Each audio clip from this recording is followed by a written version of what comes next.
In the annals of history, certain events capture the imagination and become the stuff of legend. One such event is the Great Chicago Fire of 1871, a cataclysmic inferno that consumed much of the city and left an indelible mark on the American consciousness. At the center of this tale lies a seemingly innocuous incident involving a cow belonging to Mrs. Catherine O'Leary, an Irish immigrant living in the bustling city.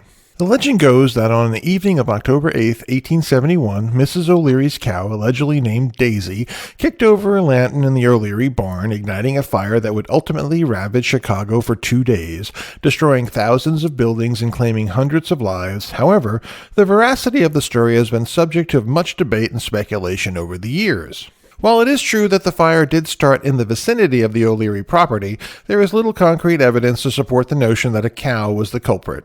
In fact, many historians now believe that the true cause of the fire may never be known, with theories ranging from a spark from a passing train to an arson by an unknown individuals. Despite the lack of certainty surrounding the origin of the fire, the myth of Mrs. O'Leary and her cow has persisted through the years, becoming ingrained in popular culture through the songs, books, and films. The story has taken on a life of its own, serving as a cautionary tale about the dangers of carelessness and the power of nature's wrath.